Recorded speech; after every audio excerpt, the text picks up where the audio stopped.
A ceremony was held in East Alabama this morning honoring police officers killed on line of duty across the state.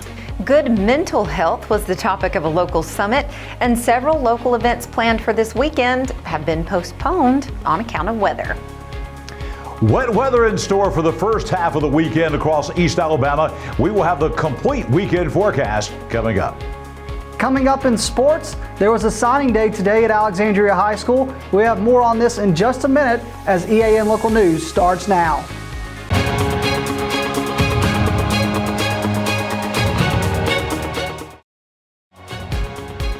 This segment of EAN Local News is brought to you by Waldrop Manufacturing, metal buildings made right here in Calhoun County. Hello, we're glad you can join us. I'm Mike Stedham. And I'm Katie Edwards.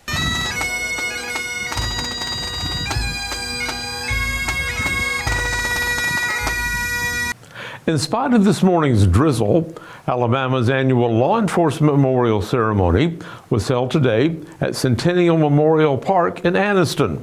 That program honored 3 Alabama officers who died in the line of duty during the past year. They were Officers Garrett Crumbly of the Huntsville Police Department, Officer Kimberly Sycophus of the Alabama Port Authority Police Department, and Officer Carlos Taylor of the Montgomery Police Department. Governor Kay Ivey, who was to have addressed the ceremony, sent her apologies and issued a statement thanking the state's 15,000 police officers for building what she called a safety net and barrier between evil and the state's families. And she paid tribute to the more than 600 law enforcement personnel whose names are engraved on the memorial wall. Following the ceremony, Piedmont Police Chief Nathan Johnson said the annual ceremony is important to every police officer in the state.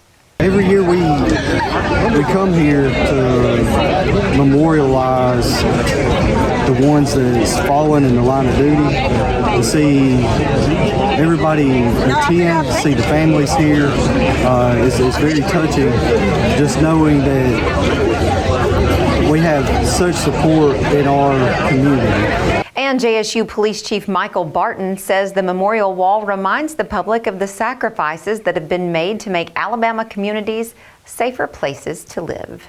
For our officers and members of the community to be able to participate in this ceremony remembers the fallen officers and honors the families of the fallen so that we never forget the sacrifice that they gave. When we return, good mental health was on everyone's mind at a local program today. For metal buildings in Alabama and the Southeast, Waldrop Manufacturing is your one-stop source. A Waldrop metal building provides the coverage and protection your investments need. They specialize in carports, RV covers, portable buildings, and storage buildings. Stop paying rent for storage. With Waldrop's price per foot, you can actually save money by buying straight from the manufacturer. Waldrop buildings are guaranteed because Waldrop manufactures buildings with U.S. steel right here in Calhoun County. Waldrop Manufacturing, serving the entire Southeast. Give them a call today. This segment of EAN Local News is brought to you by Oxford Lumber. Come visit any of our locations in Oxford, Jacksonville, Talladega, and Roanoke. Mental health professionals and others interested in improving treatment for people who need help attended the annual Out of the Shadows Summit held today in Oxford. This conference was focused on current research, advocacy, and other topics related to mental health. State Senator Keith Kelly of Anniston says he started working on these issues long before he was elected to the state legislature. I led an effort to get help for mental health issues and securing a mental health office for each county. So I had to figure out how to get it funded. And again, I was just a person on the street with a burden on my heart. Kelly says people having a mental health crisis were often simply put into jails, which lacked the resources to deal with those issues. Calhoun County Sheriff Matthew Wade says the state needs to continue funding better mental health programs in an effort to protect people who need specialized help. County jails across the state of Alabama have become the main place to house people with mental illness. And people with mental illness, they need treatment, not county jail. The difference between other illnesses and mental illness is a mental illness will make you commit crimes such as mass shootings, killing your family, shooting the school. So we do have a vested interest in using our tax dollars to make sure there's enough funding available to treat these people who have mental illness so they don't do these things. They don't end up in county jails and they get the proper treatment they need. Because with that proper treatment, they can live productive lives and be normal citizens throughout our community. And when we come back, people who want to spice up their horticultural life may want to visit a local plant swap. For over 60 years, Oxford Lumber has been servicing our area, and our customer service has always been our main focus. Our customer service is what sets us apart from anyone else. From the moment you enter, our highly trained staff will treat you like family. To enthusiastically provide total customer satisfaction within a positive and self-fulfilling employee relations environment. Visit us at any of our 4 locations or at oxfordlumber.com. This segment of EAN Local News is brought to you by WM Grocery, located in Heflin, Wadowee, Roanoke, and in Piedmont. The town of Munford is organizing a monthly plant swap for local gardeners who want to try planting something different in their soil. Renee Stone, Munford's activity coordinator, says the event is part of a larger community celebration during the summer. Well, I've got some food trucks here and a candy truck here, candy table, freeze-dried, and we've got a plant swap. We're going to start doing this once a month when we have our third Thursday with our food trucks here. So if you want to bring some plants and swap with my plant people, we'd love to have you. And Stone says that Munford is planning to have its first Heritage Day Festival on June the 8th to celebrate the town's history. Part of that heritage includes a ceremony at the grave of Lieutenant Andrew Jackson Buttram, who's believed to be the last Confederate soldier killed in a Civil War battle. And his family's coming from all over for a family reunion. We've got a car show. If you would be interested in being a vendor, I've got all kinds of arts and crafts and some old-timey stuff that the young kids have never seen before. So come out and visit us. Because the weather forecast is predicting storms Saturday morning, the Anniston Changers have changed the date of their next neighborhood cleanup project until a later date. Officials with the program say they do plan to reschedule the work, which will focus on the areas around Moore Avenue and McElroy Avenue. Jacksonville's Fair on the Square, originally set for this weekend, has been postponed until June the 1st. City officials said they made that decision because of the severe weather on the weekend forecast. However, Jacksonville's Farmers Market will be held as scheduled Saturday morning from 7 until noon at the Public Safety Complex behind Walmart. You know, Mike, yesterday we had our fingers crossed that beautiful weather we experienced yesterday would continue into the weekend. John told us probably not, and he was right. Well, John's a realist because he looks at maps and barometers and things like that, and he knows stuff. That's right, instead of just keeping his fingers crossed like you and I. Good point. John Holder joins us now in the EAN Weather Center to tell us about that severe rainy weather that we can expect this weekend. John? Mike and Katie, more wet weather on the way, but that's just for the first half of the weekend. The second half of the weekend is looking pretty nice across East Alabama. We'll have the complete forecast details for the weekend and the week ahead coming up. Spring into freshness at WM. Celebrate the season with our bountiful selection of farm fresh produce. From juicy berries to crisp greens, taste the flavors of spring at WM. Visit us today and let the freshness bloom in every bite.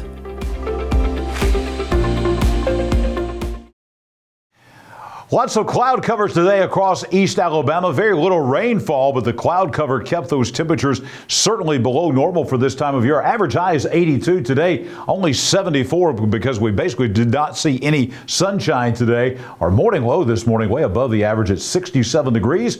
Record high temperature 94, the record low at 40. We're going to have our sunrise tomorrow on your Saturday morning at 5:40 and the sun setting tonight at 7:39. Weather on your street for a Friday Friday night. Going to take out to Post Oak Road in Sachs out by Hillcrest Baptist Church out there. Showers likely tonight. 65 for though. This is not an all-night rainfall event. Just some scattered passing showers as we move through the night. If you've got outdoor activities this evening, I wouldn't cancel those. Just be aware that you might see a passing shower at any time tonight. Chance of rain about 40% overnight. Tomorrow we're going to see some breaks in the action, but where we have those showers that are passing through, we could have a thunderstorm, and they could be strong at times coming up, especially tomorrow afternoon. Looks like the morning is better than the afternoon out on Alexandria Road in Jacksonville. That's where Jacksonville Community Center is. Big event going out there tomorrow. I'll be out there to MC that. That's the Jacksonville Gospel Fest tomorrow. It's outdoors behind the community center. Going to deal with some passing showers, especially in the afternoon. Maybe some storms out there. The high tomorrow at 80 degrees in the city of Jacksonville. As we look ahead to next week, much better weather on the horizon as we are looking at the last week of school on Kyle Avenue in Gadsden and all across East Alabama. Next week, mostly sunny skies, much warmer. Temperatures in the upper 80s just about every day. A big preview of summertime coming as we head toward Memorial Day weekend. Here's the 7-day forecast, breaking it down for you day by day. An 80% chance of rain tomorrow. Just a 1 in 3 chance of a shower on Sunday. No big deal with that. Most of the day will be rain-free with highs back in the mid-80s. And then look at this nice stretch of weather coming up, especially Monday, Tuesday, and Wednesday of next week. Dry weather for the most part, especially Monday and Tuesday. Highs from the mid-80s to the upper 80s.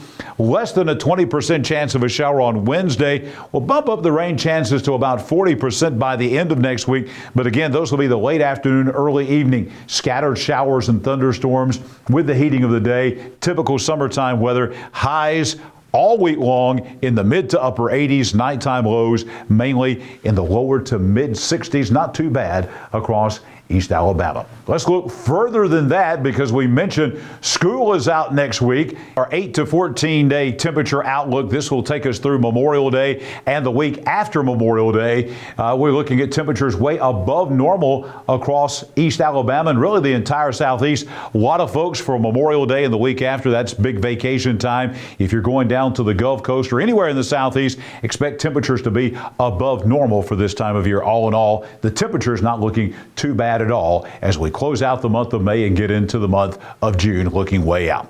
I'll be back here tomorrow morning bright and early at 6 a.m. as we'll have your Saturday weather at a glance forecast. I'll be back here on Sunday morning and Monday morning with your breakfast forecast as well. Dodge those showers and storms throughout the first part of the weekend. Coming up next in sports, Namath Pitts spending some time at Alexandria High School. More big news, positive news for the Valley Cubs. Here's Namath. Thanks, John. Celebration continued this morning at Alexandria High School, where 3 student athletes signed their letter of intent to play college sports. Kaylee Dickerson was an instrumental reason for the success of the Alexandria Valley Cubs volleyball program. She was one of the leaders of a team that made it to the state semifinals this past season. She put together an impressive senior season where she had 570 kills, 375 digs, and 125 aces. Her career numbers were 1,403 kills, 783 digs, and 252 aces. She is headed to Wallace State Community College to play volleyball. Kaylee talked about how it feels to know that she will get to play at the next level and what it was about Wallace State that made her want to play college volleyball there. I've always wanted to play volleyball at the next level, but I wasn't sure really where. And I know that at Wallace, I'm going to get to play all 2 years, and I'm going to get to transfer to a 4-year. And I'm just really excited. My coach Daniels, he's a great coach, and they win a lot. And I think it's just really exciting getting to go into a winning program. Nick Thompson was a part of a special senior group that brought home the first state baseball championship in history at Alexandria. Thompson transferred to Alexandria this year from Donahoe. He was a vocal leader for the Valley Cubs and put together a great senior season. Nick had 20 runs batted in, 9 stolen bases, and played in 41 games for the Valley Cubs. That was tied for the most of any player on the team. Nick talked about how it feels to know that he will get the opportunity to play college sports and also what it was about Chattanooga State that made him want to play baseball there. Man, it feels amazing. Being blessed the opportunity to play the amazing sport of baseball is key number one. But I mean, also what coaches see in me from Chattanooga State's amazing that they gave me the opportunity to play. And I just want to thank everybody that's been through the process of everything for helping me get going to play college baseball. Caleb Folsom was a multiple sport athlete for Alexandria. He was a part of the state champion baseball team. He will be playing in college, but for a different sport. Caleb will play football at Cumberland Phoenix University in Tennessee. Caleb was the long snapper for the Alexandria Valley Cubs this past season and will play long snapper in college. He has racked up many accolades in his time during high school for athletics and academics. He talked with me about how it feels to know that he's going to get the opportunity to be a long snapper in college and what it is about Cumberland Phoenix that made that an easy choice. Yeah, it's an honor to be able to go to Cumberland and play there. I really enjoyed the campus and the coaches and all that, and they just had a really good environment. And I know not a lot of people get to play at the next level, so I don't take it for granted. I really enjoy it, and I can't wait. That's it for EAN Local Sports. Let's go back over to Mike and Katie. Thanks for that update, Namath, and thank you for watching us today. You can find us every weeknight on Facebook and YouTube and on a variety of websites, including our own website, the Calhoun Journal and Newsbreak. Just go to the platform of your choice and you can watch our news, sports, and weather coverage whenever it's convenient for you. Have a safe weekend and try to stay dry. We'll see you back here Monday for your news on your schedule.